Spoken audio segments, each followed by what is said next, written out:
Our universe might be a single room in an endless cosmic mansion. We are about to explore 30 theories of hidden multiverses, a journey from hard science to breathtaking speculation that will reshape your understanding of reality itself. By the end, you will have a new framework for the biggest questions in existence. We will ask if every choice you make spawns a new world, and if the laws of physics are just a local ordinance. What feels most strange and wonderful to you about the idea of other universes? The first door we open is built not from philosophy, but from the cold, hard mathematics of quantum mechanics. This is the many worlds interpretation proposed by a young physicist named Hugh Everett in the 1950s. Its core idea is deceptively simple, yet its implications are universe-shattering. Everett suggested that every single quantum event, every tiny decision made at the subatomic level, does not get resolved into one outcome. Instead, the entire universe splits. One branch continues with one result, and a new, equally real branch peels away with the other. This happens constantly for every particle, everywhere, at every moment. The result is not just a few parallel worlds, but an ever-branching, infinite tree of realities where every possible outcome of every possible event actually exists somewhere. To grasp this, we can revisit the famous, if morbid, thought experiment of Schrödinger's cat. In the classic version, a cat in a box is both alive and dead until someone looks, a paradox highlighting the weirdness of quantum superposition. But under many worlds, there is no paradox. When the box is opened, the universe splits. In one branch, you see a living cat and feel relief. In another, completely separate branch, a version of you sees a dead cat and feels grief. Both experiences are equally real, but they are now forever separated along the branching timeline of reality. This theory forces us to confront profound questions about our own lives.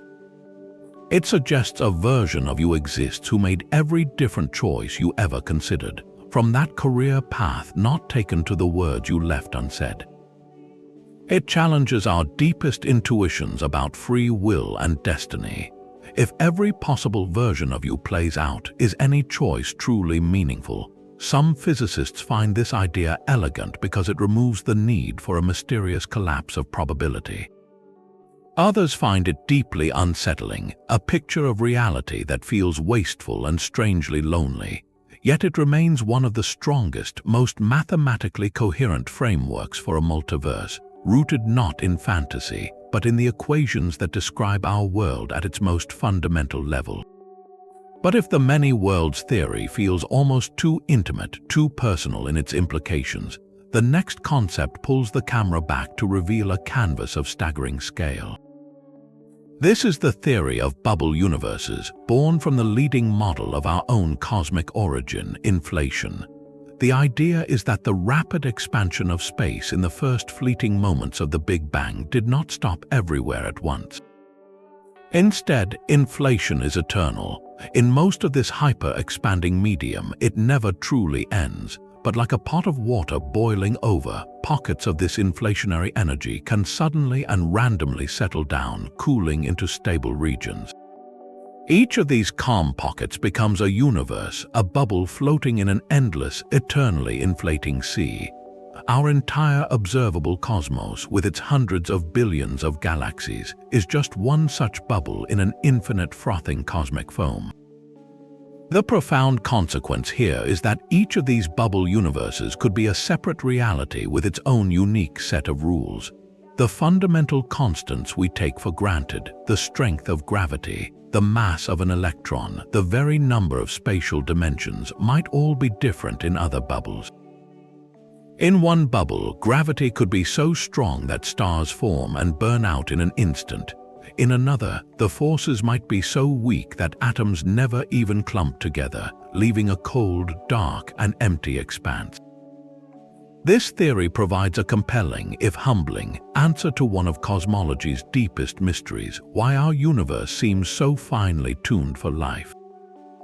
If there are an infinite number of bubbles with every possible combination of physical laws, then it is no surprise we find ourselves in one of the rare Goldilocks bubbles where conditions just happen to allow for stars, planets, and conscious beings to exist. This idea dovetails elegantly with the mathematics of string theory, which suggests a vast landscape of possible vacuum states, each representing a different stable configuration of reality. Our universe, then, is just one valley in an unimaginably vast cosmic mountain range, with other valleys hosting realities so alien we could scarcely comprehend them. It transforms the question of why our laws are what they are from a profound mystery into a simple statistical inevitability, given enough bubbling real estate. The bubble universe theory paints a picture of isolated cosmic islands, but what if the walls between realities are not just far away but impossibly close? This brings us to a concept that feels like pure science fiction, yet emerges from one of physics' most ambitious attempts at a theory of everything. It is called the brane multiverse, and it reimagines the very fabric of our existence. The idea comes from string theory and its extension, M-theory, which proposed that the fundamental particles of the universe are not points but tiny, vibrating strings. To make the mathematics of these vibrating strings work, the theory requires more dimensions than the 3 of space and 1 of time we experience. Specifically, it needs 10 or 11 dimensions in total. So where are all these extra dimensions? The brane multiverse offers a startling answer. They are all around us but curled up so small or extended in ways that our senses and instruments simply cannot access them. In this framework, our entire 3-dimensional universe could be a 3-dimensional membrane, or brane for short, floating within a higher dimensional space called the bulk. Think of our reality not as a solitary bubble, but as a single slice of an unimaginably vast, higher-dimensional loaf of bread. And right next to our slice, perhaps just a millimeter away in a direction we cannot point to, could be another entire universe residing on its own parallel brane. These branes could be stacked, separated by a gap in a higher dimension. We are forever trapped on our 3-dimensional sheet, unable to reach over or even perceive the gap, while another complete cosmos with its own stars, planets, and perhaps life exists almost within touching distance.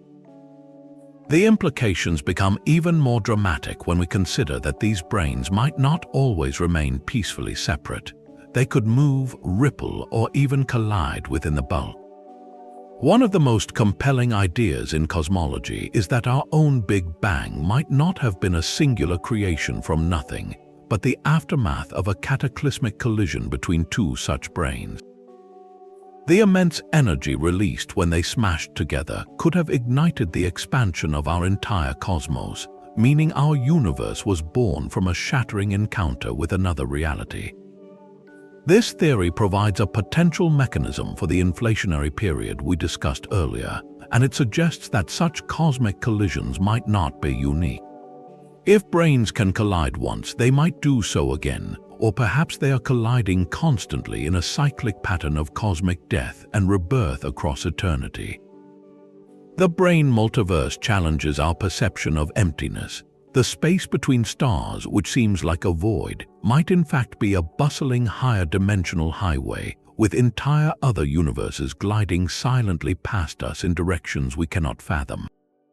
It turns the question of what lies beyond our universe on its head, asking instead what might be hovering right beside it, forever just out of reach. That endless cycle of brane collisions suggests a reality not of infinite parallel worlds, but of a single, repeating cosmic story. This is the theory of the cyclic universe, a vision where time itself is a loop, and our entire cosmos is just one chapter in an eternal book that has no first page. The central idea is as elegant as it is profound. Our universe expands from a Big Bang, evolves over billions of years, and then, instead of fading into cold darkness, it reverses course. It contracts, heats up, and ultimately resets in a fiery rebirth that becomes the next Big Bang, beginning the cycle anew. This is not a multiverse of space, but a multiverse of time, a sequence of universes, each one the successor to the last, linked in an endless chain of cosmic death and reincarnation. One of the most compelling versions of this idea is called the ekpyrotic model. Ekpyrosis is an ancient Greek word meaning conflagration or renewal, and in this theory, the renewal comes from the very brane collisions we just explored. Picture two immense parallel branes floating in the higher dimensional bulk. They are drawn together by a force, perhaps gravity, moving slowly on a cosmic timescale over trillions of years. When they finally meet, the collision is not a destructive end, but a creative one. The immense kinetic energy of the impact is converted into the searing heat and dense matter that floods our three-dimensional brain. This is our Big Bang, not a singular point of creation from nothing, but a transformative event, a turning of the page. Our universe then expands and cools from that fiery moment, giving rise to galaxies, stars, and planets just as we observe. But the story does not end with expansion forever. Eventually, the energy of the collision dissipates and the natural attraction between the branes pulls them back together.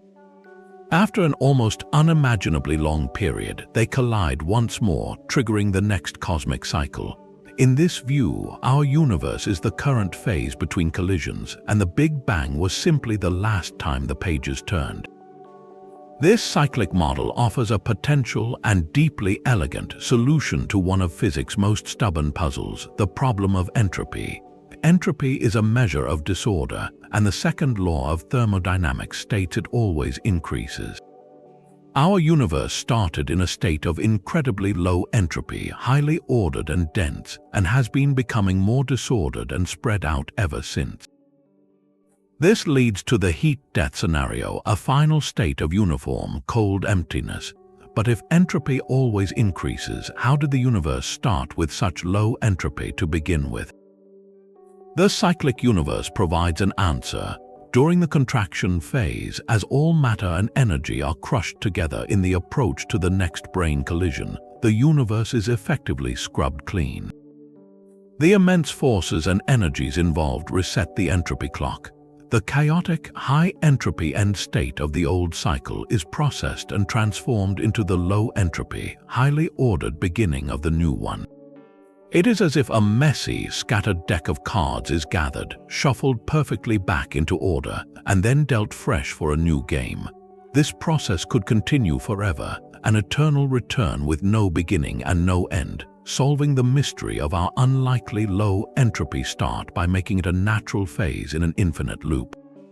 The philosophical weight of this idea is immense. It suggests that everything we see, every galaxy, every planet, every life form, has existed before in some form and will exist again. The cycle may not be perfectly identical each time, the constants might shift slightly, the arrangement of matter could be different, but the fundamental play is the same. It replaces the linear narrative of a single creation with a cosmic myth of eternal return. There is a strange comfort in this, a sense that even the death of our universe is not an absolute end, but merely a transition, a necessary step in a grand, perpetual rhythm that stretches far beyond our comprehension. It asks us to consider our place not in a fleeting, one-time event, but as participants in a story that has been told and will be told for all of time. The endless cycles of cosmic rebirth present a universe of immense scale, but what if that scale and the three-dimensional reality we perceive is itself an illusion? This leads us to one of the most radical ideas in modern physics, the holographic principle. It proposes a truth so counterintuitive it strains the imagination, that all the information describing everything within a volume of space, every star, every planet, every one of us, is not contained within that volume at all. Instead, it is perfectly encoded on its two-dimensional boundary, like the data on the surface of a DVD, creating the rich, three-dimensional movie we watch. Our familiar, solid world of depth and dimension might be nothing more than a magnificent projection, a cosmic hologram. To grasp this, we can think of a more familiar hologram like the kind on a credit card. That shimmering, three-dimensional image is not truly deep. It is created from patterns of light etched onto a flat, two-dimensional plastic surface. The holographic principle suggests our universe operates on a similar but vastly more profound scale. The boundary in question could be the spherical surface of the observable universe, the farthest light we could ever possibly see. According to this theory, every event, every particle, every bit of information that has ever happened or will happen inside that sphere is not truly inside it.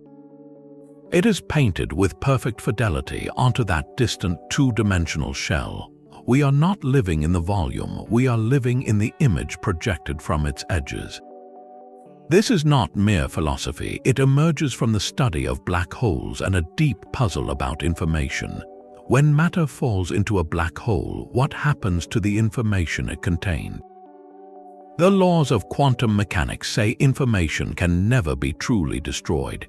The holographic principle offers an elegant solution, suggesting that all the information about what fell in is not lost inside the black hole's hidden interior, but is instead scrambled and stored on its two-dimensional event horizon, the point of no return. Our universe, in a sense, might be like the interior of a black hole with its history written on its skin. If our universe is a holographic projection, then the natural and truly mind-bending extension is that other universes could be too. Each distinct cosmos might be its own self-contained hologram, projected from its own unique two-dimensional boundary, but an even stranger possibility emerges. What if the projection screens for multiple universes are not separate? They could be encoded on the same vast foundational surface, like different movies playing on different sectors of an impossibly large cosmic hard drive. Our entire reality, with all its complexity and history, would then be one program running in a grand cosmic simulation. This does not necessarily mean we are in a computer built by some advanced intelligence, though that is a tantalizing speculative leap. It means the fundamental nature of reality might be informational. The three dimensions we move through, the passage of time we feel, could be emergent properties, a user interface generated from a deeper, simpler, two-dimensional code written at the edge of everything.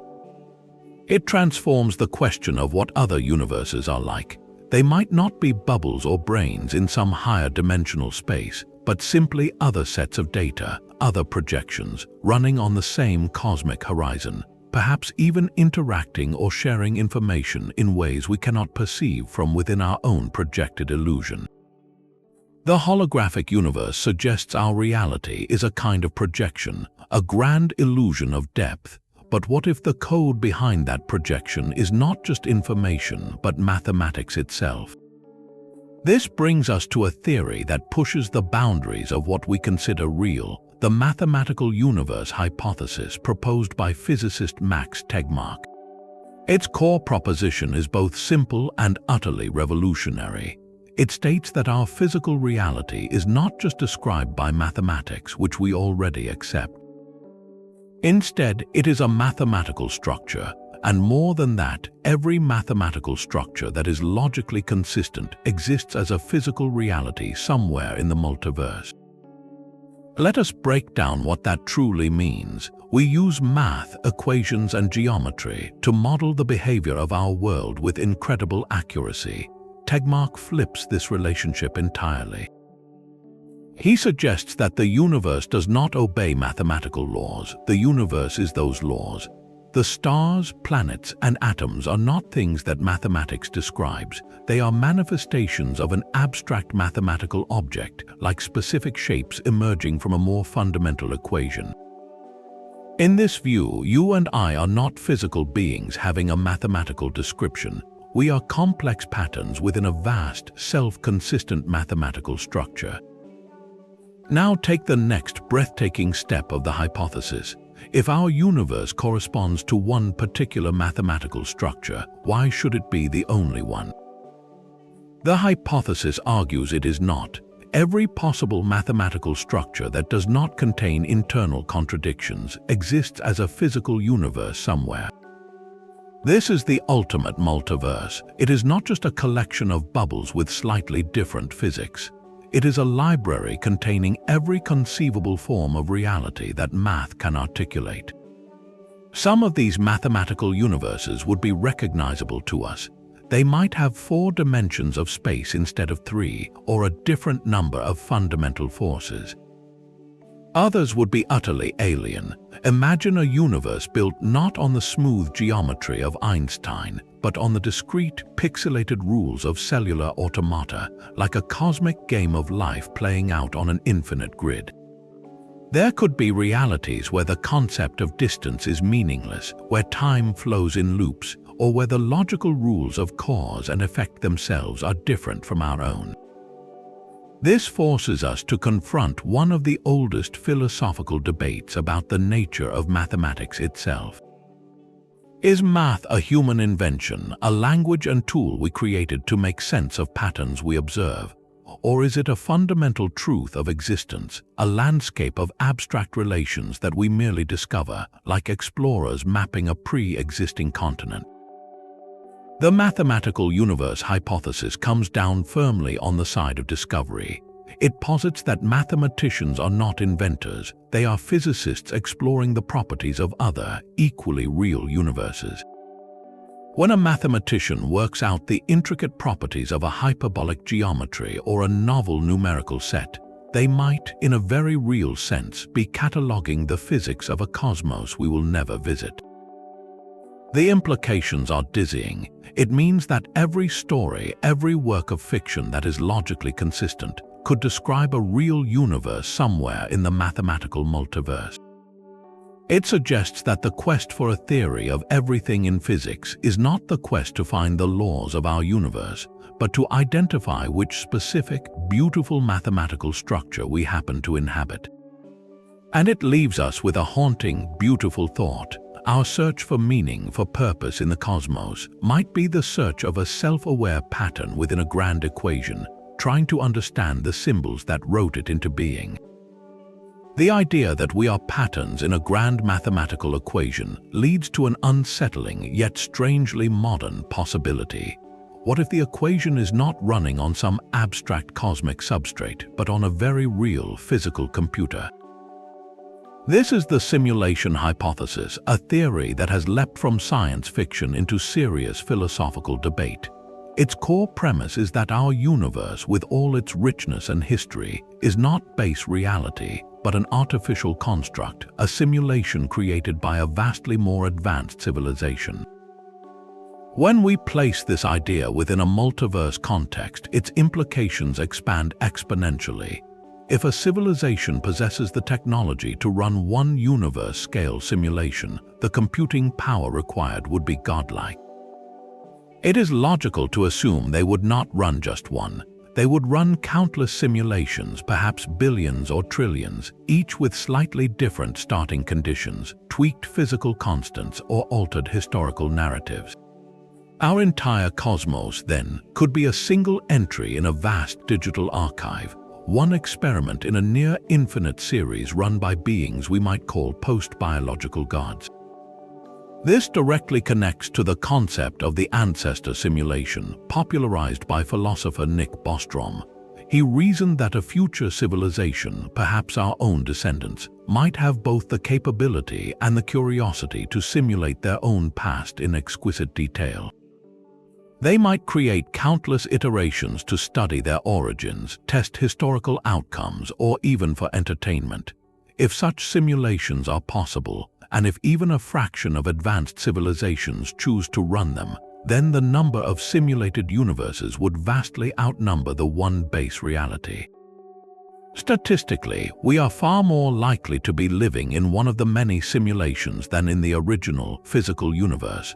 This theory offers a provocative, and some say chilling, twist on the famous Fermi paradox, which asks, if the universe is so vast and old, where is everybody? The simulation hypothesis provides a potential answer. Perhaps advanced civilizations do not spread across the stars in physical ships. Instead, they might transcend into digital realms, spending their near-infinite lifespans not exploring a single, lonely universe, but creating and inhabiting multitudes of them. The great silence we observe in the cosmos could be because everyone who matters has logged off, choosing to craft realities rather than colonize this one. They are not out there among the stars, they are in the server room, running the simulation we call home. This does not necessarily mean our experiences are less real. The emotions we feel, the bonds we form, the beauty we perceive, all exist within the consistent rules of our simulated framework, but it does reframe our search for meaning. The mysteries of quantum mechanics, the odd fine-tuning of constants, even glitches in reality we might dismiss, could be seen as artifacts of the code, hints of the underlying programming. It transforms the quest of physics from uncovering the fundamental laws of nature to reverse engineering the software of a reality we did not build, for purposes we can only guess. A mind-bending corollary of the many worlds theory pushes its logic to a terrifying personal extreme. This is the thought experiment known as quantum suicide, which leads to the unsettling concept of quantum immortality. Imagine a person, a volunteer, steps into a machine connected to a quantum random number generator. The setup is simple yet brutal. Each time the volunteer presses a button, the machine checks the state of a single quantum particle. If the particle is in one state, the machine does nothing. But if it is in the opposite state, the machine instantly and painlessly kills the volunteer. Now, from the perspective of an outside observer, this is a grim game of chance. After many presses, the statistics become clear. The volunteer has a 50% chance of dying with each press. After 100 presses, the odds of survival are astronomically low. The outside world would almost certainly see a corpse, but what does the volunteer experience? According to the strict logic of many worlds, the volunteer never experiences death. Every time the button is pressed, the universe splits. In one branch, the machine fires and the volunteer dies. In the other branch, it does not, and the volunteer lives. The key is that consciousness, the subjective first-person experience, can only continue in the branches where the volunteer is alive. From the volunteer's own point of view, they press the button and hear a harmless click. They press it again and again and again, always hearing a click. No matter how many times they press it, their personal timeline only threads through the infinite series of branches where the quantum dice roll in their favor.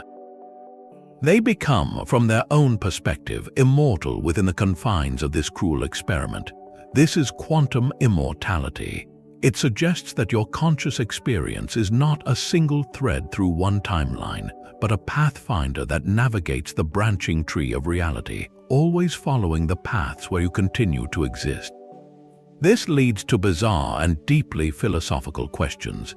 If this is true, then no matter how dangerous the situation, from a car crash to a terminal illness, there will always be some branch, however improbable, where you survive. Your consciousness would inevitably find that branch. You would never experience your own death, only a continuous string of miraculous last-second escapes. This feels absurd, and it clashes violently with our everyday experience of mortality. We see people die all around us. The resolution to this paradox lies in the nature of identity. In the branches where you survive the car crash, you are you. But in the branch where you do not, another version of you, just as real, ceases to exist. To everyone else in that branch, you are gone. Your loved ones mourn. Your story ends. But the version of your consciousness that continues never witnesses that ending. It is a solipsistic immortality, a personal escape that offers no comfort to the world you leave behind. It forces us to ask what the self truly is. Are you the collection of memories and atoms that exists in this branch right now, or are you the elusive thread of awareness that hops between realities? The theory offers no easy answers, only a profound unease about the relationship between consciousness, probability, and the finality we all assume awaits us. Quantum immortality offers a personal escape through branching realities, but another theory suggests the entire cosmos is engaged in its own desperate struggle for survival. This is the theory of black hole cosmology proposed by physicist Lee Smolin, and it presents the multiverse not as a static landscape, but as a dynamic, evolving ecosystem.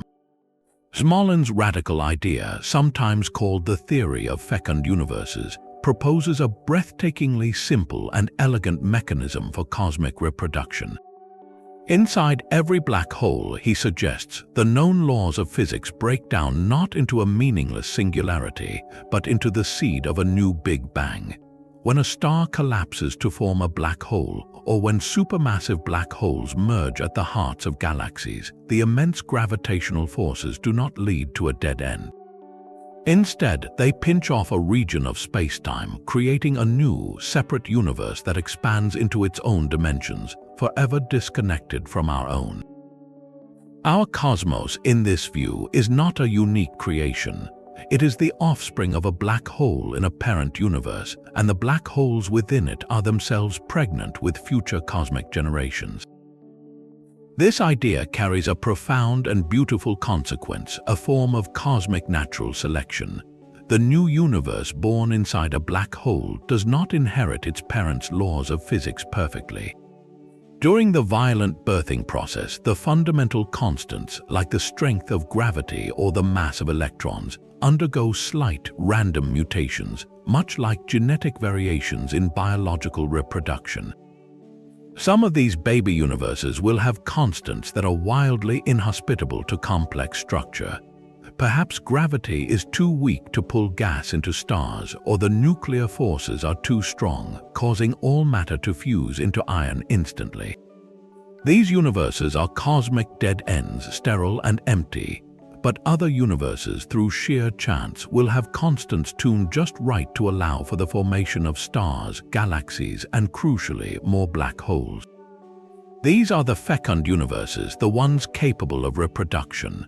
Over countless generations, universes that produce many black holes will, by definition, spawn more offspring universes. Universes that are poor at making black holes will fade into obscurity, leaving no descendants. The result is a vast multiverse tree, where the most common branches are not random, but are precisely those universes fine-tuned for black hole production. This provides a stunning and testable answer to the puzzle of fine-tuning. Our universe seems miraculously set up for life, but under Smolin's theory, it is even more exquisitely tuned for making stars that eventually collapse into black holes. The very constants that allow for carbon-based life also happen to be excellent for forging massive stars and creating the dense galactic environments where black holes thrive. We do not live in a universe designed for us. We live in a universe designed through a brutal process of cosmic selection for prolific replication. It reframes our existence. The majestic spiral of a galaxy is not just a celestial spectacle. It is a nursery for black holes and thus a factory for new universes. The death of a massive star in a supernova is not an end but a cosmic childbirth. In this grand vision, black holes are not monsters of destruction, but the wombs of new realities, making our universe a link in an endless chain of cosmic life, death, and rebirth.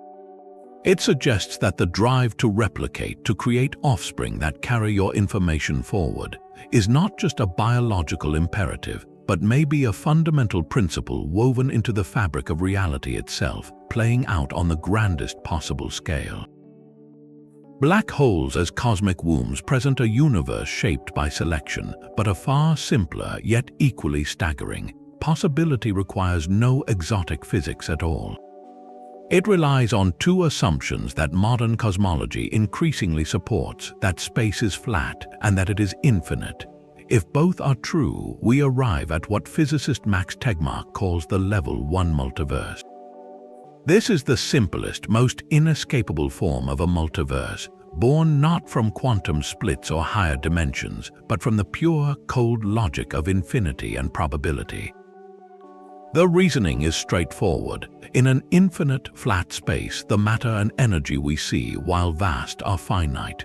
There are only so many ways to arrange a finite number of particles within any given region, like a cosmic chessboard with a limited set of pieces. Given an infinite chessboard, any possible arrangement of those pieces must occur, not just once, but an infinite number of times. Apply this to our observable universe, a sphere about 93 billion light-years across, containing all the stars, planets, and atoms we could ever see. Somewhere out there, far beyond our cosmic horizon, the same exact arrangement of particles exists again. There is another sphere of space identical to ours, with an identical Milky Way, an identical Earth, and an identical you, reading an identical script at this very moment. Move a little farther, and you will find another copy where you made a different choice this morning, perhaps wearing a blue shirt instead of a black one. Farther still, and you will find a copy where history took a radically different turn. Every event that has a non-zero probability, no matter how small, happens somewhere in the infinite expanse. This directly addresses a classic puzzle in cosmology known as the horizon problem. We look out in opposite directions of the sky and see regions of space that have never been in causal contact. Their light has not had time to travel between them since the Big Bang. Yet these regions have almost exactly the same temperature and properties. How did they coordinate? Inflation offers one solution by stretching a tiny, uniform region. But the level 1 multiverse offers another, more brute force answer. They are similar because in an infinite, uniform space, every large patch looks roughly the same, and identical patches are inevitable. The scale of this idea is what truly breaks the mind. The nearest identical copy of you is not in some other dimension, it is in this one, but at a distance so vast it defies comprehension. Current estimates suggest you would need to travel perhaps 10 to the power of 10 to the power of 118 meters to find your perfect double. That is a 1 followed by more zeros than there are particles in our observable universe. You are separated from your other selves by an ocean of space so wide that light from them will never, ever reach you, placing them forever outside your causal horizon, in a practical sense, another universe. This transforms the night sky from a window into a mirror, reflecting the unsettling truth that every story you can imagine and every version of yourself you can conceive is not just fiction. Out there in the endless dark, it is all happening right now, an infinite tapestry woven from the same finite threads, where every life is lived, every regret is redeemed, and every dream is realized in a cosmos too vast to ever know itself. The infinite repetition of the level 1 multiverse unfolds within a single, stable cosmic domain. But what if our entire domain is just one room in a mansion of unimaginable diversity? This brings us to the level 2 multiverse, a concept that takes the bubble universe theory and frames it within a clear hierarchical structure. Here, the separate realms are not just distant copies of our own space, they are entirely different realities with their own unique and unchangeable laws of physics. Imagine our universe as a single, stable bubble that formed when a certain kind of energy cooled and settled. The level 2 multiverse suggests this process did not happen just once. In an eternally inflating sea of primordial energy, new bubbles are constantly nucleating, each one a new universe with its own Big Bang, forever disconnected from our own. These are not variations on a theme, they are entirely different books, each written with its own alphabet and grammar. The fundamental constants we take for granted are not universal truths in this view, they are local bylaws. In one bubble universe, the strength of gravity might be 10 times stronger. Stars in that cosmos would burn furiously bright and die young in spectacular supernova, leaving little time for planets to form, let alone life. In another bubble, the force that holds atomic nuclei together could be slightly weaker. There, hydrogen might never fuse into helium, meaning no stars would ever ignite at all, leaving a permanent, dark, and lifeless expanse. The number of spatial dimensions could differ, with some bubbles having only 2 flat planes of existence, or perhaps 5 or 6 tangled dimensions we cannot visualize. This breathtaking diversity offers a powerful, and some say elegant, answer to one of cosmology's most profound mysteries, the fine-tuning problem. Our universe appears suspiciously well set up for life. The constants are balanced on a razor's edge. If gravity were a fraction stronger, the universe would have collapsed back on itself instantly after the Big Bang. If the nuclear forces were a bit weaker, heavy elements like carbon and oxygen, the building blocks of life, would never form in stellar furnaces. It feels like a cosmic lottery we won against impossible odds. The Level 2 multiverse reframes this luck. If an infinite number of bubble universes exist, with every possible combination of constants playing out somewhere, then it is no surprise that we find ourselves in one of the rare Goldilocks bubbles where conditions are just right. We are not winners of a 1 in a trillion lottery. We are simply inhabitants of the only kind of bubble we could possibly perceive, the ones where the laws allow for observers to exist. The sterile, dark, or violently short-lived bubbles are out there, but by definition, there is no one inside them to wonder about their existence. This idea transforms a profound philosophical question into a simple statistical inevitability. It suggests that the haunting perfection we see in our laws is not evidence of a designer, but a consequence of our own point of view, a necessary bias in an otherwise wildly random and indifferent multiverse. We are not the purpose of the cosmos, we are a possible, and perhaps rare, side effect of its endless, frothing creativity. We have just explored universes separated by unimaginable gulfs of space or entirely different laws of physics, but the next theory brings the multiverse shockingly close to home. This is the Level 3 multiverse, and it is not about distant realms in a higher dimensional bulk. It is about the reality right in front of you, splitting apart with every breath you take.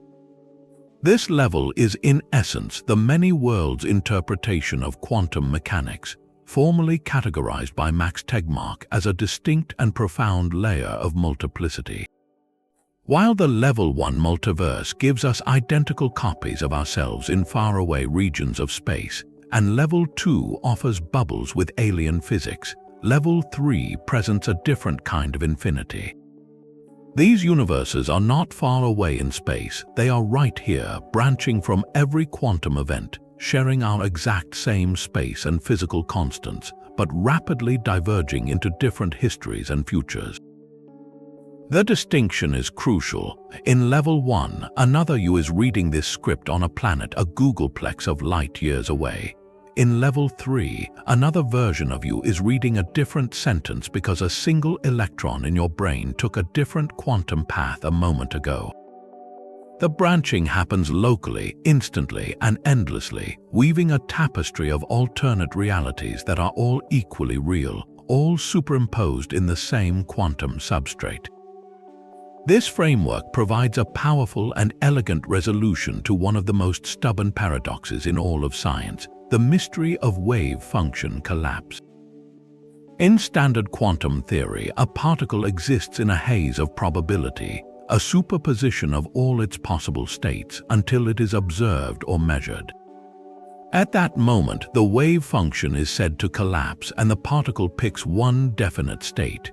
But what constitutes a measurement? When does the transition from fuzzy probability to solid reality actually occur? The many worlds interpretation eliminates this awkward collapse entirely. It says the wave function never collapses. Instead, when a quantum system interacts with its environment, the entire universe splits. One branch realizes one possible outcome, and another branch realizes the other. There is no single outcome, there are all outcomes, each playing out in its own newly minted reality. Take the classic double-slit experiment. When a single particle is fired at a barrier with 2 slits, it behaves like a wave, passing through both slits at once and creating an interference pattern on a screen behind. But if you place a detector to see which slit it goes through, the particle suddenly behaves like a single object and the interference pattern vanishes. The standard explanation is that the act of measurement collapses the wave function, but under many worlds a different story unfolds. The moment the detector interacts with the particle, the universe splits. In one branch, the detector registers the particle going through the left slit, and the version of you in that branch sees a corresponding dot on the screen. In another, equally real branch, the detector registers the right slit, and that version of you sees a different dot. Both events happen. The interference pattern we normally see is not erased. It is simply the statistical result of these countless branching histories merging in a way we can no longer trace. This solves the paradox by removing the need for a special, ill-defined rule about observation. Reality simply becomes a tree where every possibility is realized, and what we perceive as a single, definite history is just the one branch our particular consciousness happens to be following. It is a breathtakingly democratic vision of existence where every roll of the quantum dice pays out for someone, somewhere in the ever-widening canopy of the multiverse. The branching realities of the quantum world are governed by the same elegant equations we use to balance a checkbook. This brings us to the final and most all-encompassing tier in the multiverse hierarchy, the Level 4 multiverse of mathematical structures.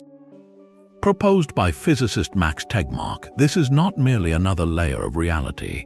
It is the ultimate library of existence itself. Its core proposition is breathtakingly simple, yet it dissolves the boundary between physics and pure abstraction. It states that every mathematical structure that is logically consistent corresponds to a physical reality. Our universe, with its 4 dimensions and specific forces, is just one particular mathematical object, one set of self-consistent equations that happens to exist. But in the vast, silent halls of mathematical possibility, an infinite number of other structures reside, each one its own complete and independent universe. This level subsumes all the others, the distant copies of Level 1, the bubble universes of Level 2, even the branching quantum worlds of Level 3, are all just specific examples within the vaster set of all mathematical possibilities. But Level 4 goes infinitely further. It includes realities built on geometries with 15 spatial dimensions, universes where time is two-dimensional like a flat sheet, or cosmos where the fundamental logic is not based on the true-false binary we know, but on more complex, multi-valued systems. Here lies the most radical implication. In our mathematical system, 2 plus 2 always equals 4. It is a foundational truth.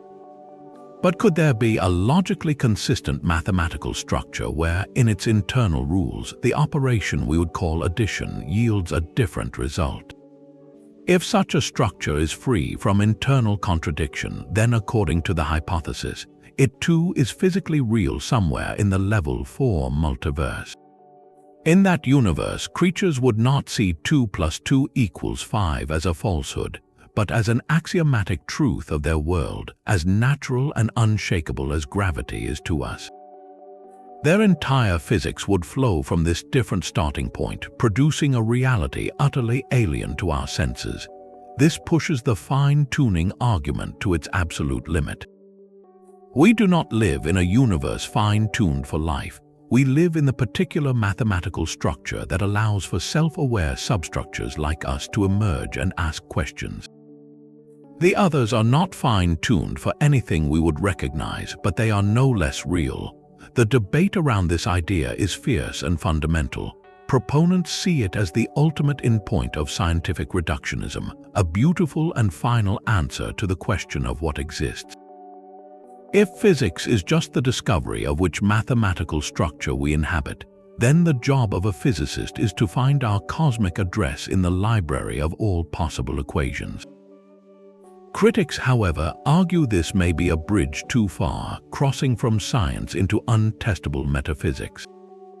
If every conceivable mathematical universe exists, and we are forever trapped in ours, can we ever gather evidence for the others? does the hypothesis make any predictions we could possibly observe? It risks becoming a philosophical endpoint, a fascinating idea that explains everything but predicts nothing. Yet, its sheer audacity forces a profound shift in perspective. It suggests that mathematics is not a human invention for describing the world, but the fundamental substance of the world. We are not beings who do math, we are patterns within a math that does us. The quest for a theory of everything becomes the search for our own mathematical identity, a puzzle where the final piece is not a particle or a force, but an equation whose solution is the entire story of everything we have ever known and an infinity of stories we never will. The mathematical multiverse encompasses every possible equation, but one of its strangest solutions might be a universe that is not just different, but a perfect inverted reflection of our own.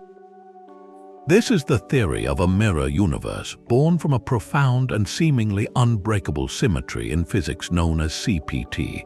The letters stand for charge, parity, and time. CPT symmetry is a cornerstone of modern quantum field theory. It states that if you take any particle interaction and simultaneously flip the charge of every particle to its opposite, create its mirror image in space, and run the event backwards in time, the resulting process will obey exactly the same physical laws. It is a kind of cosmic invariance, a guarantee that the universe's rulebook is fundamentally balanced. This symmetry leads to a radical and beautiful hypothesis. What if the Big Bang itself respected CPT symmetry perfectly?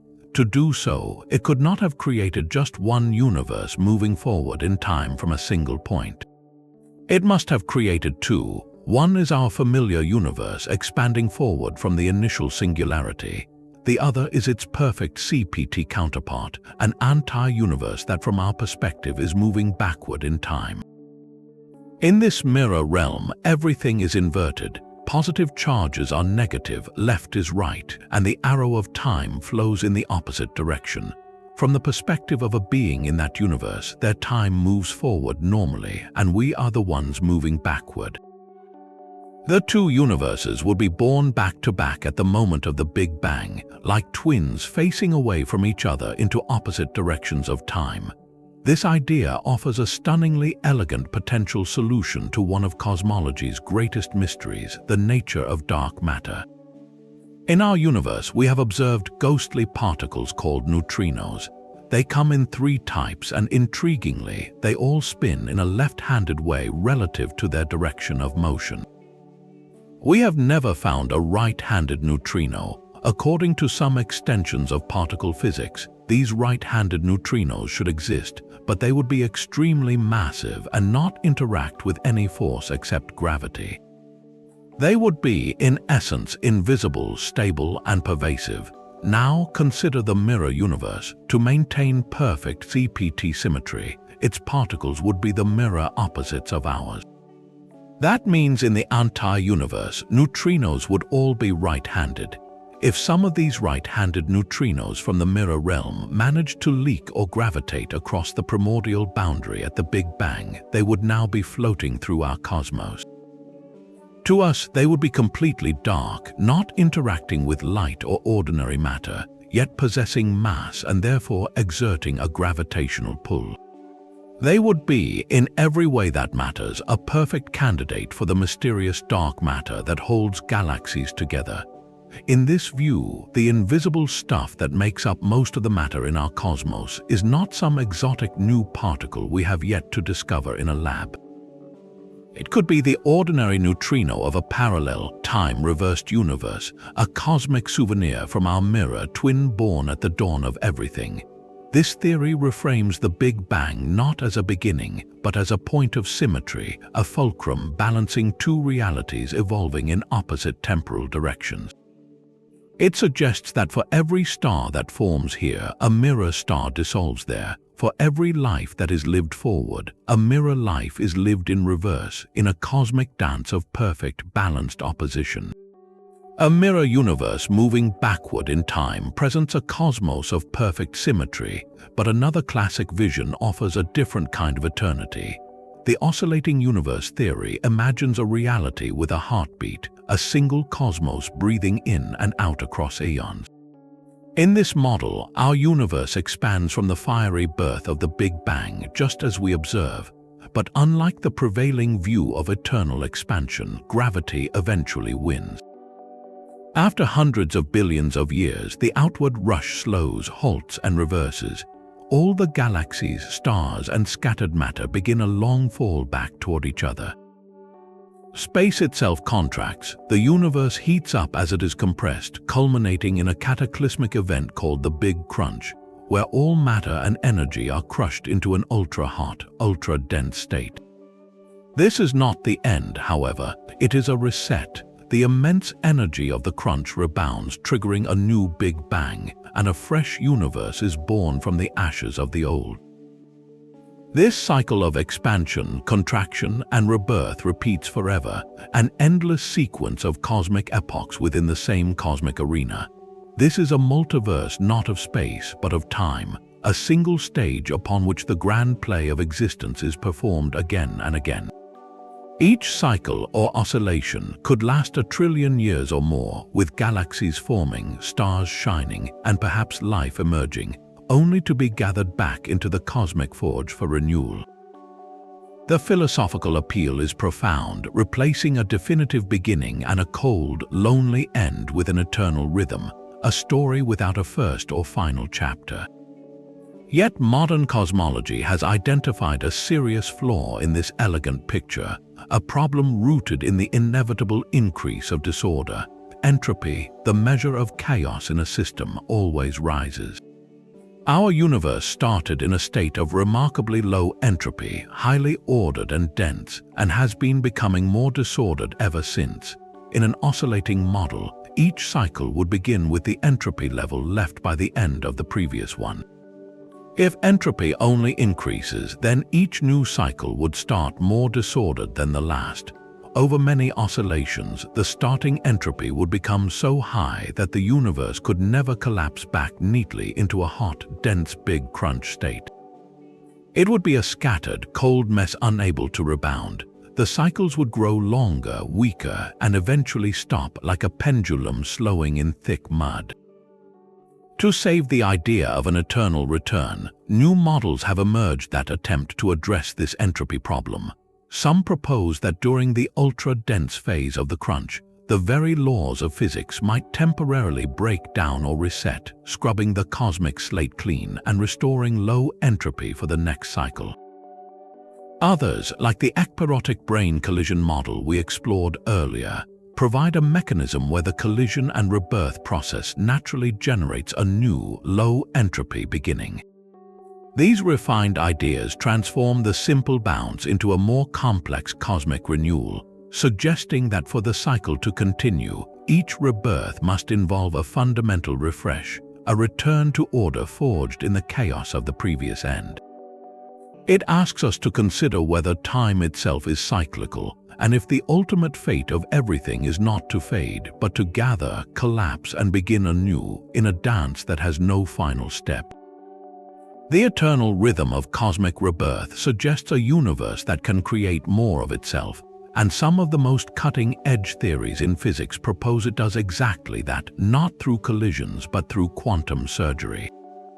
This is the concept of daughter universes, a speculative idea born from the quest to unite the two great pillars of modern physics, quantum mechanics and general relativity. While quantum mechanics rules the realm of the very small with probability and uncertainty, Einstein's relativity governs the vast cosmos with the smooth geometry of spacetime. Uniting them into a single theory of quantum gravity is the holy grail of physics, and within some of the leading candidate theories, a multiverse is not just a possibility, it is a prediction. The central idea is that during moments of extreme gravitational stress, where the fabric of reality is stretched to its absolute limit, space-time itself does not just bend, it can tear and heal in a new configuration. These moments could occur in the searing, dense first instance after the Big Bang, or deep within the unfathomable heart of a black hole, at the point we call the singularity. In these environments, the smooth continuum of spacetime predicted by Einstein breaks down, becoming a chaotic, probabilistic foam governed by quantum rules. It is here, in this quantum gravitational froth, that the universe might perform the ultimate act of creation, not by expanding a bubble, but by literally giving birth. One branch of reality continues on its original course, while another pinches off, forming a new, self-contained spacetime, a daughter universe. This is not the many worlds branching of quantum possibilities, but a more literal topological splitting, like a budding cell dividing to create a new, independent organism. The new cosmos would carry with it a slightly mutated set of physical constants, inherited from the quantum fluctuations of its violent birth, much like the cosmic natural selection we saw earlier. But the story becomes even more intriguing when we consider what might connect these new realms to their parent. In the bizarre world of quantum physics, two particles can become entangled, their fates linked across any distance instantaneously.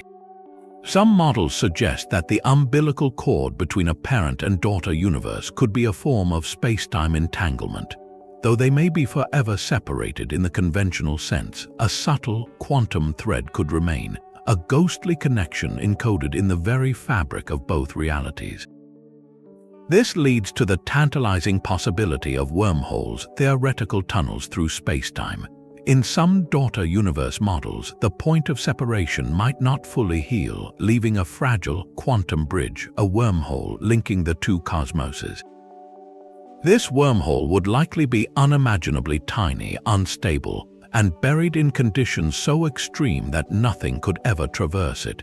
But its theoretical existence would mean these universes are not truly isolated islands, but nodes in a vast hidden network, a cosmic family tree with roots tangled in quantum gravity.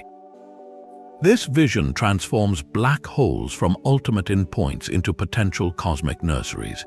The singularity inside, rather than being a dead end, could be a gateway, a birthing chamber for an entirely new reality with its own space and time. Our entire universe in this breathtaking scenario might itself be the daughter of a black hole in a grandparent cosmos, part of an infinite lineage stretching back through an eternal chain of quantum gravitational genesis. The quantum surgery of daughter universes suggests a cosmos that divides under extreme pressure, but a far more subtle and constant division might be happening right now in every atom around you. This is the multiverse emerging from quantum decoherence, a process that many physicists argue makes the many worlds interpretation not a speculative add-on, but the only logical conclusion if you take quantum mechanics at face value. To understand why, we need to revisit the central weirdness of the quantum world superposition. An electron can spin both up and down at the same time, existing in a blur of potential states. In the classic Copenhagen interpretation, this blur persists until a measurement forces it to choose one definite state, collapsing the wave function. But what exactly triggers this collapse? Is it a conscious observer, a laboratory instrument? The boundary has always been frustratingly fuzzy. Decoherence cuts through this mystery with a powerful and elegant explanation. It shows that quantum systems do not exist in isolation. They are constantly bumping into their environment, whether that is a stray air molecule, a photon of light, or the atoms in a measuring device. Each of these tiny interactions is like a record of the system state being imprinted on the outside world. When a superposition interacts with its environment, something profound happens. The different possible states of the system become entangled with different states of the environment. They can no longer interfere with each other like two waves that have become out of sync. This loss of interference is decoherence. From the perspective of anything within that now entangled system, the superposition appears to have vanished, replaced by a single, definite classical outcome. But here is the crucial point. Decoherence does not destroy the other possibilities. It does not collapse the wave function. It simply separates the branches of reality so thoroughly that they can no longer communicate. Think of a musical record where every possible song is initially pressed onto the same groove, creating a cacophonous blend. Decoherence is the needle that, upon contact, does not pick one song. Instead, it causes the single groove to split into an infinite number of parallel, perfectly playable tracks. Each track contains a full, rich version of a different song, but they are now completely separate. The listener on any one track hears only their own melody, unaware of the others playing silently alongside. This is precisely what happens in our universe. When you measure an electron's spin, your measuring device, your eyes, and your brain all become entangled with the outcome. Decoherence rapidly ripples through this chain, splitting the world into branches. In one branch, you and your entire environment record spin up. In another, equally real branch, you and an identical environment record spin down. Both exist, but they have decohered from each other, becoming mutually invisible and inaudible. The many worlds interpretation, then, is not an extra assumption we must add to quantum mechanics. Proponents argue it is the inevitable consequence of taking the equation seriously and removing the arbitrary, unexplained postulate of wave function collapse. Decoherence provides the mechanism by which the single, shimmering quantum reality we calculate mathematically fractures into the seemingly singular, classical world we experience. It explains why we never perceive superpositions of everyday objects, not because they are not there, but because we are hopelessly entangled with one branch of them. Every moment, with every interaction, the universe is quietly, inexorably splitting into countless non-interacting copies, not through a dramatic cosmic event, but through the mundane and relentless process of information leaking into the environment. Your continued perception of a single, stable reality is not proof that other branches do not exist. It is the very evidence of your deep and permanent entanglement with the one you are on. Decoherence quietly weaves our single reality into many, but string theory offers a blueprint for the loom itself. This brings us to the landscape multiverse, a concept so vast it redefines the meaning of possibility. Stemming from the quest for a theory of everything, string theory proposes that the fundamental ingredients of reality are not point-like particles, but unimaginably tiny, vibrating strings. The nature of these vibrations determines whether a string manifests as an electron, a quark, or a photon. To make the mathematics of these vibrations work harmoniously, the theory requires extra dimensions of space curled up into intricate microscopic shapes. And here lies the source of the landscape. There is not just one way to curl up these extra dimensions. The number of stable, mathematically consistent configurations is beyond astronomical. Current estimates suggest there could be 10 to the power of 500 different possibilities. That is a 1 followed by 500 zeros, a number so large it dwarfs the count of all the atoms in our observable universe.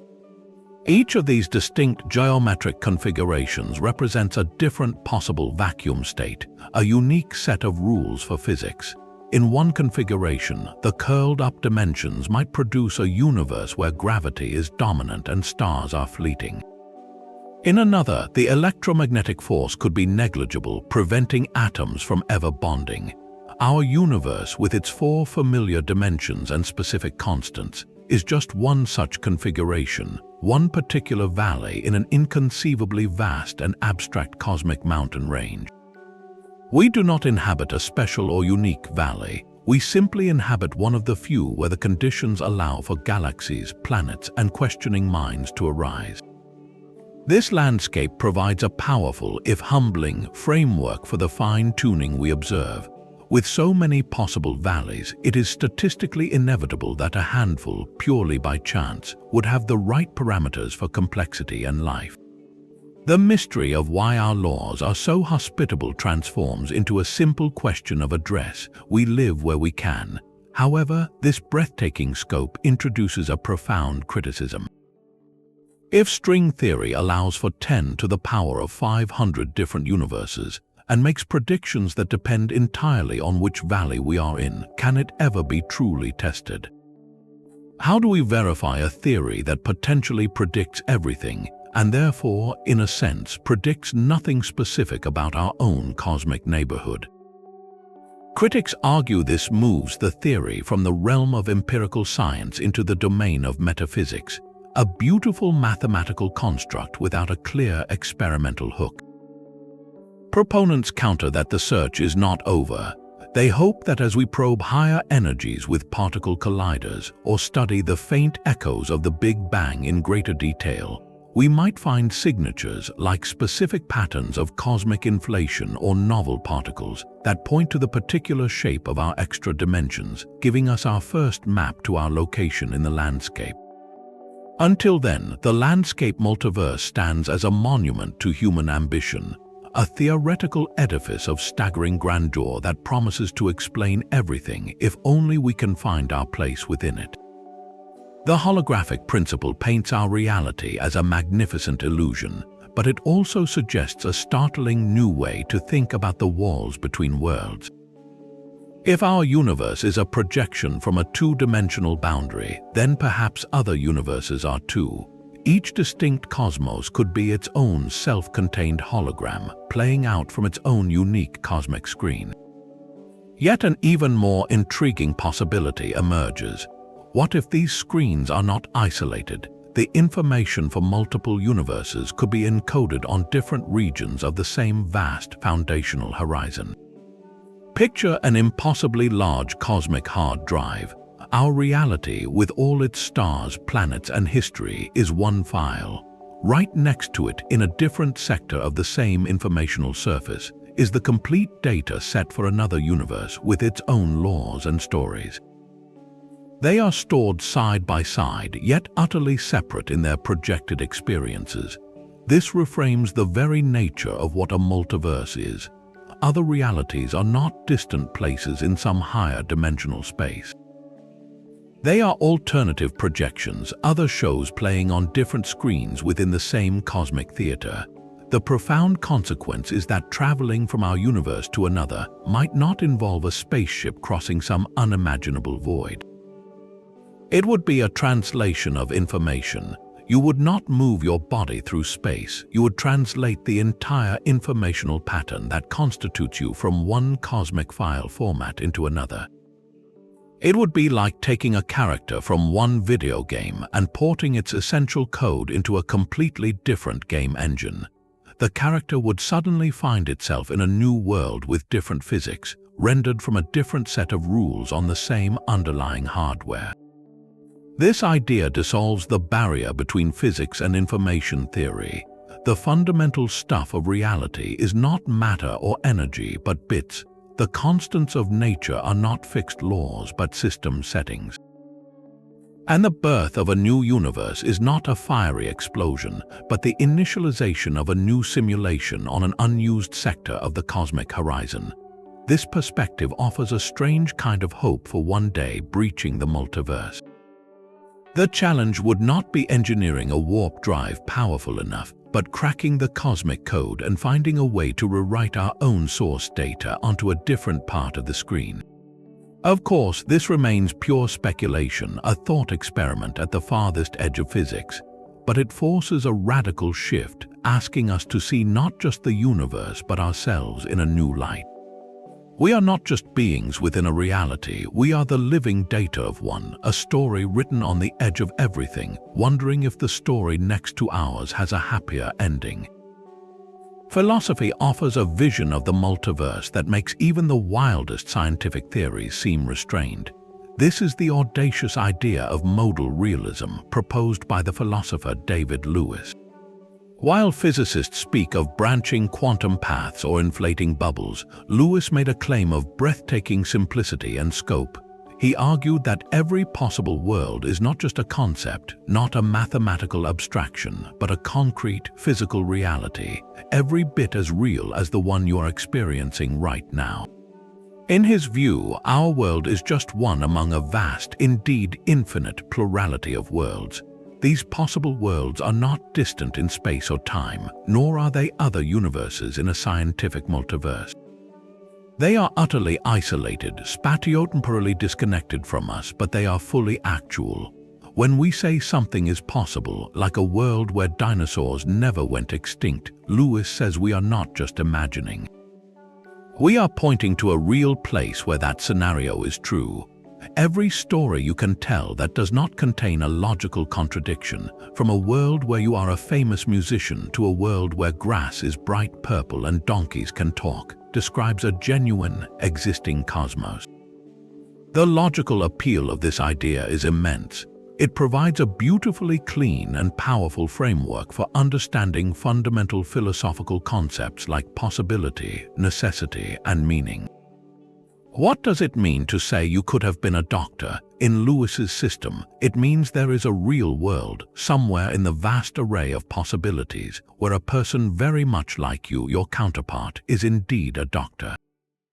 This solves puzzles about what we are really referring to when we talk about what might have been. We are not talking about fuzzy ideas, we are pointing to concrete facts about other realities. But this elegant solution comes with what Lewis himself called a staggering ontological cost. Ontology is the study of what exists. The cost of accepting modal realism is that you must believe, truly and literally, in the existence of an infinite number of bizarre and seemingly absurd worlds. You must accept that there is a real world where donkeys recite poetry, where the earth is made of cheese, where every historical event played out in reverse. There is a world for every novel ever written, every dream you have ever had, every idle thought that crossed your mind, provided it is logically coherent. For many, this price is simply too high to pay. It feels like an extravagant violation of common sense, multiplying entities beyond necessity in a way that seems almost comical. How can we take seriously a philosophy that demands belief in a world of singing turtles? Lewis's response was characteristically robust. He argued that common sense is a poor guide to metaphysics, the study of reality's fundamental nature. Our intuitions are shaped by our limited experience in this single world. Just as a fish might think the whole universe is water, we might think the whole of reality is just this one cosmos. The weirdness of other worlds, he suggested, is not a mark against their reality, but a mark of our own parochial perspective. The scientific multiverse theories we have explored often feel more palatable because they emerge from equations and observations, offering some hope, however faint, of indirect evidence.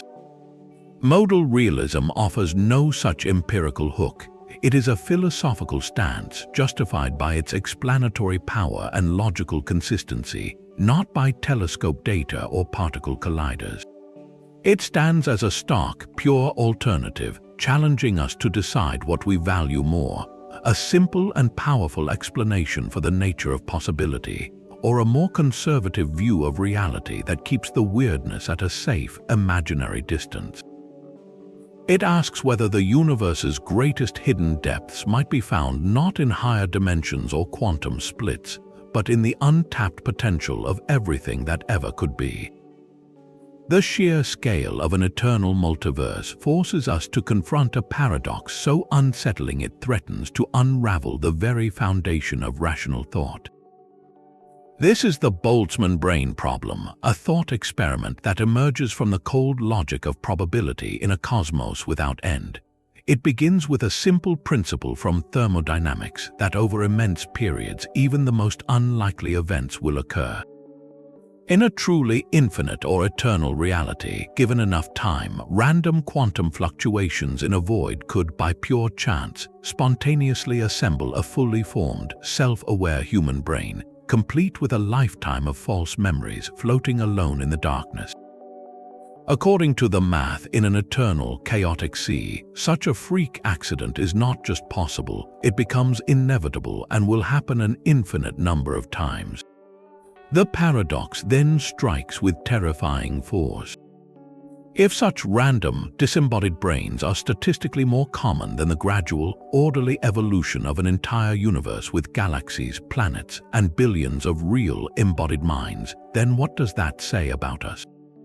How can we trust that our own rich, coherent experience of a 14-billion-year-old cosmos is the genuine article, and not just a momentary glitch, a Boltzmann brane hallucinating its entire reality before dissolving back into chaos a moment later. This is not a question about other universes, but a crisis of confidence in our own. It tests the logical limits of any multiverse theory that relies on probability and infinite time. If the most likely outcome of eternity is not grand cosmic structures, but isolated, delusional minds, then our very existence as social beings embedded in a consistent, shared history becomes overwhelming evidence against the kinds of infinite multiverses that would produce us. The theory essentially asks, which is more absurd, that we live in a rare, finely tuned, and relatively young universe, or that we are incredibly common, utterly alone, and completely imaginary flashes in an endless dark. Resolving this paradox has become a crucial puzzle for cosmologists. Some suggest it points to a fundamental flaw in our understanding of eternity, perhaps indicating our universe has a definite end and is not eternal in the past. Others see it as a sign that we must live in a cosmos with a very specific kind of beginning, one that naturally leads to low entropy and orderly structures like us, making real minds vastly more probable than accidental ones. The Boltzmann brane is the multiverse's ghost in the machine, a whispering doubt that asks whether the vast cosmic story we tell ourselves is anything more than a fleeting, solitary dream in an infinite and indifferent night. The eerie silence of Boltzmann branes points to a cosmos where reality itself might be running on a deeper, more fundamental processor.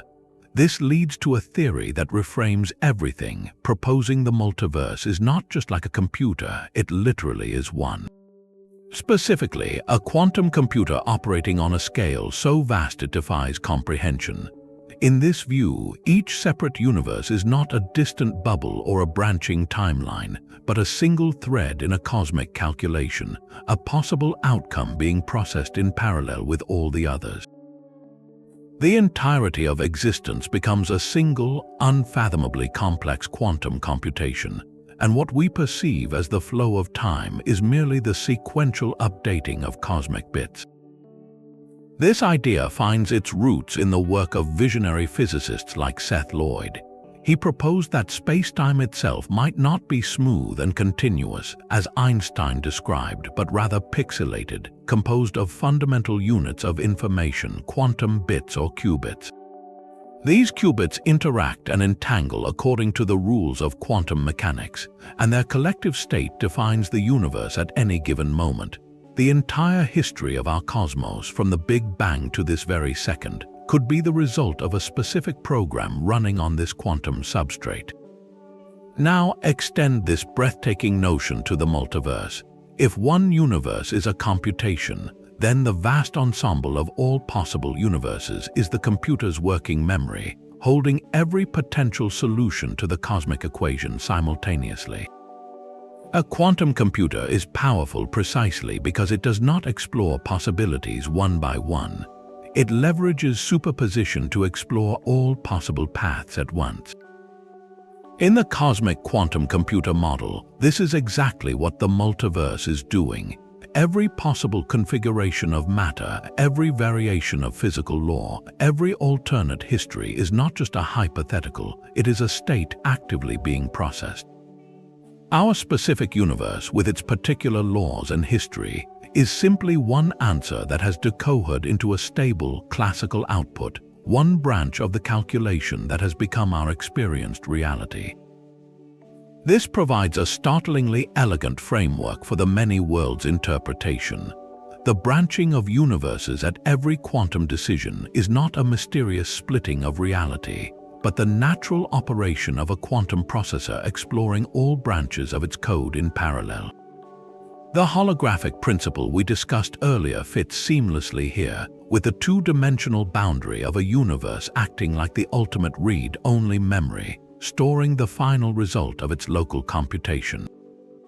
This theory blurs the line between the physical and the informational until it vanishes entirely. Stars and galaxies are not just described by data, they are the physical manifestation of that data being processed. The laws of physics are the algorithm. The Big Bang might be the initialization of the program, and the mysterious dark energy accelerating expansion could be a sign of the system allocating more memory as the calculation grows in complexity. It invites us to see the cosmos not as a place, but as a process, a thought being thought on a scale so grand that we are ourselves fleeting patterns within that thought, momentarily aware of the computation we are part of. That cosmic quantum computer processes every possible outcome, but some of its most spectacular calculations might resemble a slow-motion car crash on an unimaginable scale. This is the ekpyrotic scenario, a specific and dramatic vision of brane cosmology where our universe was not born from a solitary burst of energy, but from a shattering collision between entire realities. The name comes from the ancient Greek word for conflagration, a world-ending fire that gives way to renewal, and it paints a picture both violent and beautifully cyclical. Picture two immense flat sheets, each one a three-dimensional brane, floating parallel to each other in a hidden, higher-dimensional space called the bulk. They are not static. A subtle force, perhaps a form of spring-like tension in the extra dimension, draws them together over an almost inconceivable span of time, trillions upon trillions of years. Their approach is slow, gentle, and utterly inevitable. Then they meet. The collision is not a merging, but a spectacular, universe-defining impact. The kinetic energy of these two entire worlds smashing together is unimaginably vast. In that instant of contact, that ekpyrotic fire, all that pent-up motion is converted into searing heat and a torrent of fundamental particles flooding our brain. This cataclysm is our Big Bang. The immense release of energy does not come from a singular point of infinite density, but from the entire surface of the colliding brane, igniting the rapid expansion and heating of our three-dimensional reality. Every star, every galaxy, every atom we see is ultimately forged from the wreckage of that primordial crash, but the story does not end with one collision. In the cyclical version of this model, the branes do not stick together, they bounce. After releasing their energy in the fiery birth of a cosmos, they rebound, propelled apart by the force of the impact. They drift apart through the bulk, slowly losing momentum, and then, over another eternity, the attractive force between them begins to draw them back together once more. The universe born from the last collision expands, cools, and evolves over billions of years, its galaxies drifting apart, its stars burning out. Meanwhile, in the higher dimensional darkness, the two branes are on another long, slow approach. After perhaps 1 trillion years, they collide again. A new conflagration, a new Big Bang, a new universe is born from the ashes of the old, resetting the cosmic clock. This creates an endless, rhythmic cycle of cosmic death and rebirth, a perpetual motion machine of creation driven by gravity and hidden dimensions. Each collision scrubs the slate mostly clean, but not perfectly. Tiny ripples or quantum fluctuations from the previous cycle could imprint themselves on the new one, meaning each universe in the sequence might bear faint scars or echoes of its predecessor. This cyclical ekpyrotic model offers a compelling answer to the puzzle of our universe's startling uniformity. Because the collision occurs across the entire surface of the brane simultaneously, the energy injection is everywhere at once, naturally creating the smooth, even starting conditions that astronomers observe in the cosmic microwave background, the afterglow of the Big Bang. It replaces the need for a separate period of rapid inflation with the physics of the collision itself. We are left with a humbling and majestic vision. Our entire cosmic history, with its grand spirals of galaxies and the slow evolution of life, is merely the quiet aftermath, the long, cooling sigh between two unimaginable crashes. We exist in the calm at the center of a storm that has raged for eternity, on a sheet of reality that is forever falling toward or rebounding from, a breathtaking encounter with its mirror image in the dark. The universe's eerie perfection for life is not a lucky accident but a selection bias. This is the anthropic principle, a logical lens that reframes the fine-tuning problem from a profound mystery into a statistical inevitability within a multiverse. The principle begins with a simple, almost obvious observation: we can only exist in a universe capable of producing us. The fundamental constants, the strengths of forces, the masses of particles, all appear exquisitely balanced on a razor's edge. If gravity were slightly stronger, stars would burn out in a cosmic blink. If the nuclear force were a fraction weaker, hydrogen would never fuse, and the cosmos would be a dark sea of simple atoms. The odds of this perfect balance arising by chance seem astronomically small, leading many to wonder if a cosmic designer is at work. The anthropic principle offers a different, and for some, a more humbling answer. In a vast multiverse containing every possible combination of physical laws, universes with life-permitting constants are incredibly rare, but they are not zero. And because observers can only arise in those rare, habitable pockets, our very existence as questioning beings guarantees we will find ourselves in one of them. We are not witnessing a universe designed for life. We are simply experiencing the only kind of universe we could ever witness. This idea comes in two distinct forms. The weak anthropic principle is almost a tautology. It states that the observed values of the universe must be compatible with the existence of observers. It is a constraint on our data, a reminder that our viewpoint is not random. We could not be measuring constants in a dead, empty cosmos because there would be no one there to do the measuring. This weak version is widely accepted, a simple statement of observational selection. The strong anthropic principle is far more controversial. It suggests the universe must have properties that allow life to develop at some stage in its history. This statement veers from our observation about our place in reality into a claim about necessity, implying the laws of physics are somehow constrained or directed toward the goal of producing conscious life.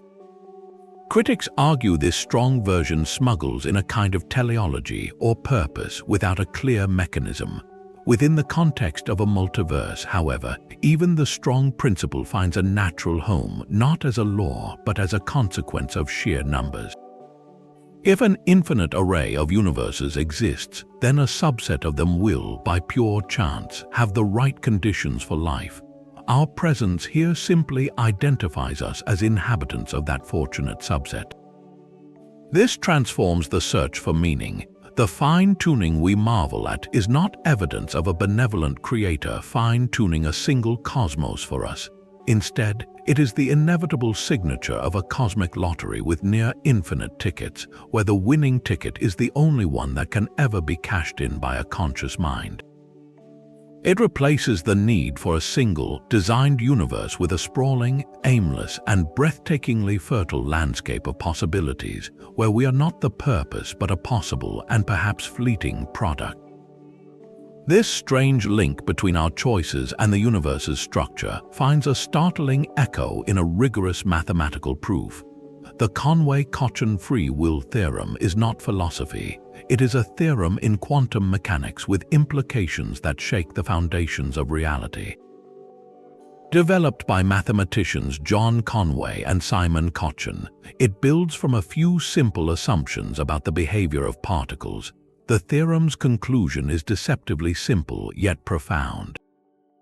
If experimenters have the freedom to choose how to measure a particle's spin in a certain type of experiment, then the particles themselves must also possess a form of free will. Their responses are not predetermined by any hidden information from the past.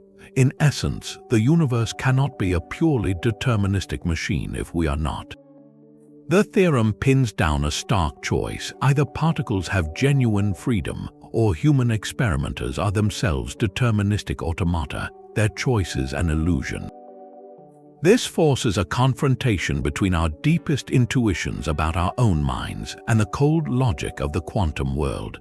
Now, place this theorem within the branching multiverse of the many worlds interpretation. If particles possess a kind of fundamental freedom, then each quantum event is not a random dice roll, but a genuine decision point. The splitting of the universe at every moment becomes a direct manifestation of this cosmic liberty. Each branch represents a different possible choice made not just by a human, but by the very fabric of reality itself. Our own perceived free will, then, might be the conscious experience of navigating this ever-forking tree of particle-level decisions. We choose, and in doing so, we align ourselves with a particular branch where the particles around us have made compatible choices, weaving our personal narrative into the grand tapestry of quantum possibility. This creates a breathtakingly interconnected vision where human consciousness and quantum mechanics are not separate domains, but different expressions of the same underlying creative freedom, continuously giving birth to new worlds with every decision, large and small.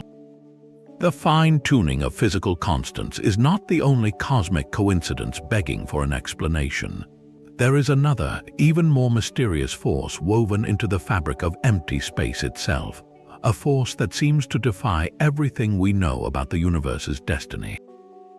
This is dark energy, the enigmatic driver behind the accelerating expansion of our cosmos, and its behavior points directly toward a multiverse. The puzzle is not just that dark energy exists, but that its measured value is absurdly, inexplicably small.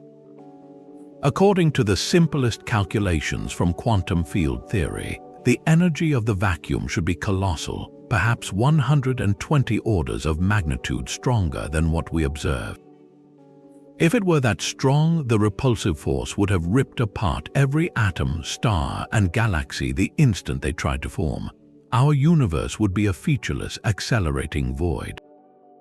Yet here we are, in a cosmos where dark energy is weak enough to allow for 14 billion years of structure, but just strong enough to now be detected pushing galaxies apart.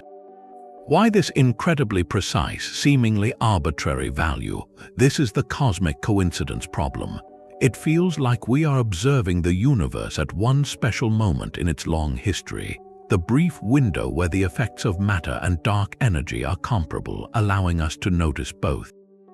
But why now? A single, unique universe offers no satisfying answer to this timing. It just seems like bizarre luck. Enter the multiverse landscape.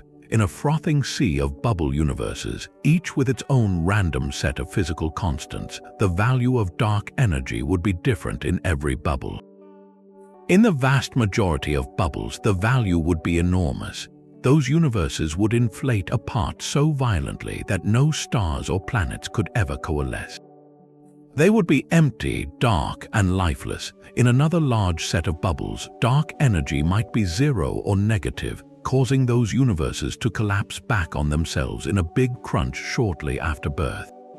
But in a very, very few bubbles, purely by random chance, the value of dark energy would fall within a narrow, golden window. It would be small enough to allow gravity to pull matter together over billions of years, forming galaxies and stars, yet large enough to eventually make its presence known. We, of course, find ourselves in one of those rare, habitable bubbles. Our measurement of dark energy is not a clue to a deeper law of a single universe. It is simply our local address. We could not measure any other value because in bubbles with any other value, there would be no one to do the measuring. This transforms the cosmic coincidence from a profound mystery into a statistical selection effect. The reason we see the value we do is the same reason a fish finds itself in water. It is the only environment where a fish can exist. The multiverse does not explain why dark energy has the specific number it does in our bubble. It explains why we are here to wonder about it. This landscape picture offers a humbling resolution. The force shaping the ultimate fate of our entire cosmos might be nothing more than a random roll of the dice in a cosmic casino, a lottery ticket we happen to draw from an infinite deck. The crushing singularity at a black hole's heart might not be a final stop, but a cosmic birth canal. While we picture black holes as ultimate endpoints, some daring solutions to Einstein's own equations of gravity point to a startling possibility. If you could survive the journey through the event horizon and approach the core, the mathematics suggests space-time might not simply end in a point of infinite density. Instead, it could undergo a radical transformation, connecting to a new region of expanding space-time through what physicists call a white hole. A white hole is the theoretical opposite of a black hole. Where a black hole's gravity is so strong nothing can escape, a white hole would repel all matter and light, allowing nothing to enter. It would be a fountain of energy and space-time, spewing out everything that ever fell into its linked black hole. But here is the key: this white hole would not exist in our universe. According to models like the Einstein-Rosen bridge, more famously known as a wormhole, the interior of a black hole could connect to a white hole in a completely separate newborn cosmos. Our black hole becomes a one-way gateway, a tunnel whose exit is the Big Bang of another reality. The matter and energy that vanish from our universe are not destroyed. They are reborn, erupting into an expanding baby universe, forever disconnected from our own space-time. This vision, explored by thinkers like physicist Lee Smolin, transforms every black hole from a monster of destruction into a cosmic egg. When a star collapses or galaxies merge, they might not be creating tombs but nurseries.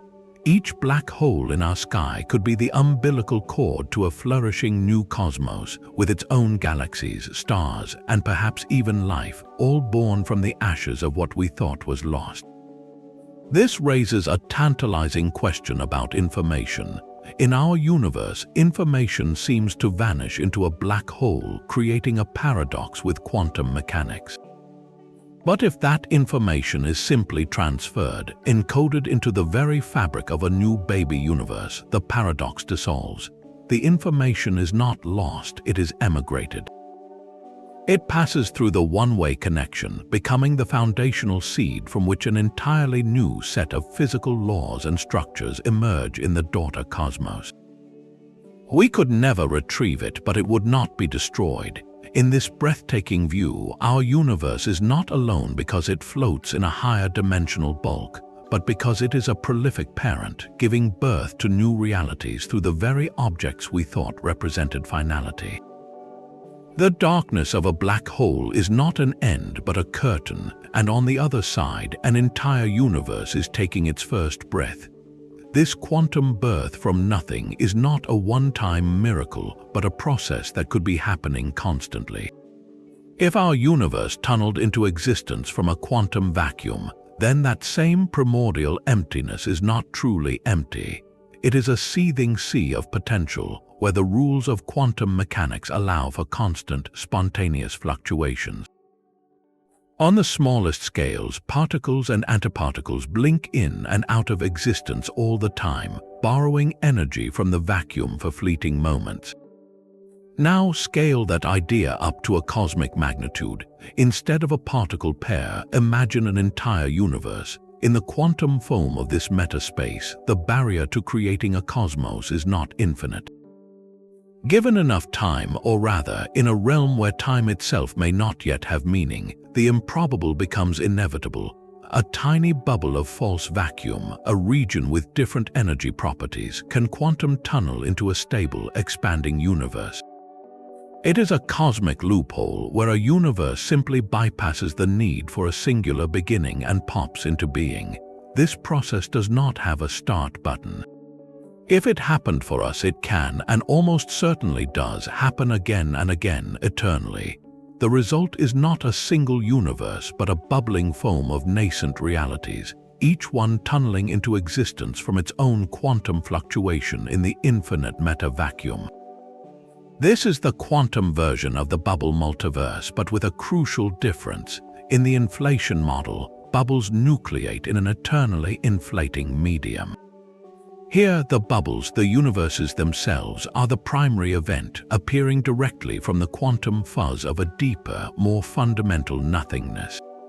There is no pre-existing inflating space, just a timeless, spaceless potential from which entire cosmoses continually emerge like bubbles in a boiling pot that has always been on the flame. Each new universe in this foam would have its own random set of physical constants, determined by the details of its quantum fluctuation. most would be stillborn, collapsing instantly or expanding into barren emptiness. But a rare few, by sheer statistical chance, would have the perfect conditions for longevity and complexity. We, of course, find ourselves in one of those rare, stable bubbles, not because it was destined, but because in the infinite froth of failed universes, a handful of successes were guaranteed. This vision makes our grand 14-billion-year-old cosmos feel strangely humble. We are not the main event in a singular creation story. We are one bubble in a boundless foam, a temporary pattern that formed in the quantum static of an eternal vacuum, destined one day to fade, while countless other universes continue to pop into existence all around us in a meta-reality we can never perceive. The profound silence of the cosmos might not mean we are alone, but that everyone who matters has moved on to a far grander project. This is the simulation multiverse, a vision that takes the digital hypothesis to its ultimate, dizzying conclusion. It begins with a simple, logical progression. If a civilization ever reaches a post-human stage where its intelligence is fully digital and its computing power approaches the godlike, what would it do with such capability? It would not run a single simulation of a universe. It would run countless trillions of them, each a self-contained reality with its own slightly tweaked physics, history, and potential for life.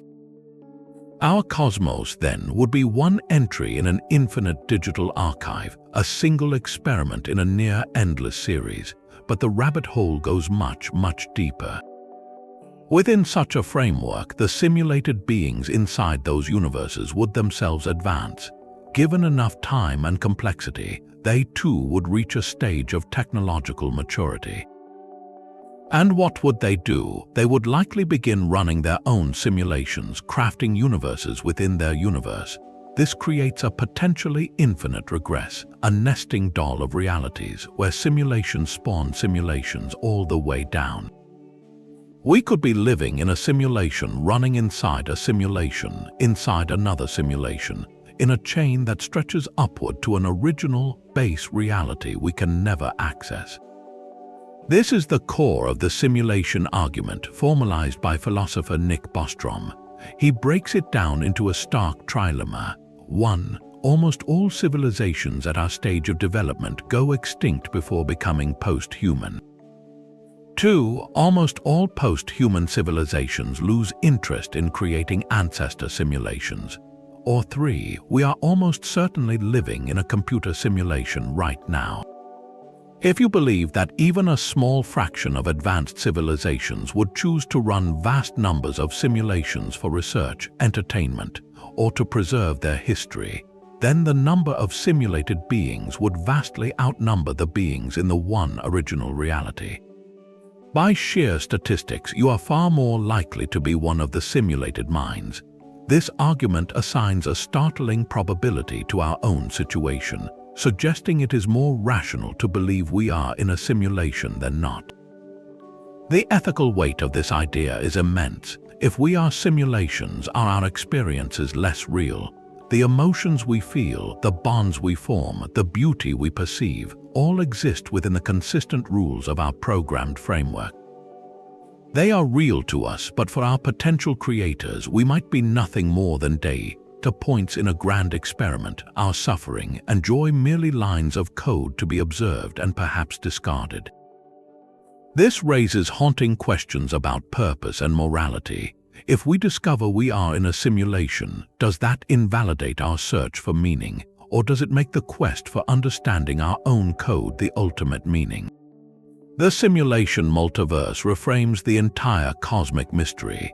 The oddities of quantum mechanics, the seemingly arbitrary fine-tuning of constants, even fleeting glitches in reality we might dismiss, could all be seen as artifacts of the program, hints of the underlying software. It suggests that physics is not the study of nature's fundamental laws, but the process of reverse engineering the reality engine we are running on, for reasons we can only guess. This final theory does not add another layer to the multiverse, but instead reveals the entire structure. It is the ultimate ensemble, the mathematical universe hypothesis, where every logically consistent story is not just possible but physically real. Our cosmos, with its specific laws and history, is simply one particular mathematical structure that exists.